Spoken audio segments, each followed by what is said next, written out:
Bienvenue sur Nal International.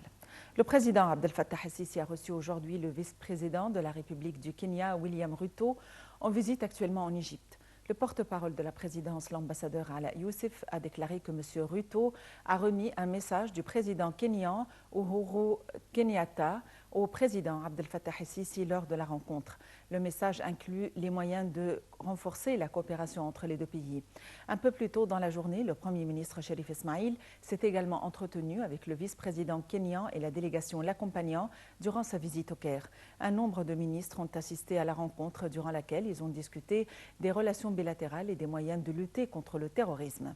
Le vice-président kényan est arrivé ce matin à l'aéroport international du Caire où il a été accueilli par le ministre des Ressources hydrauliques et de l'irrigation, Mohamed Aed El-Aati. Le président Abdel Fattah el-Sisi a envoyé aujourd'hui un message à son homologue libanais Michel Aoun. Ce message a été remis par le chef de la diplomatie Sameh Choukri, arrivé hier à Beyrouth dans une visite officielle. Dans son message, le président el-Sisi a confirmé le soutien complet de l'Égypte au Liban et ses diverses institutions, appelant toutefois à promouvoir les relations entre les deux pays. M. Choukri a aussi livré un autre message du président el-Sisi à son homologue libanais, l'invitant à visiter l'Égypte.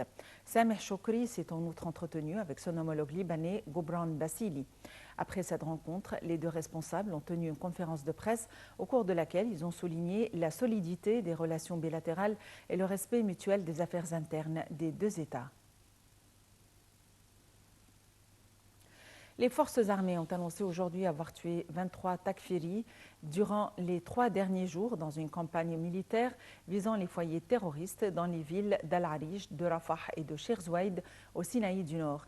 Les forces armées ont annoncé que tous les villages qui abritent les foyers terroristes dans ces 3 villes sont à présent sous leur contrôle.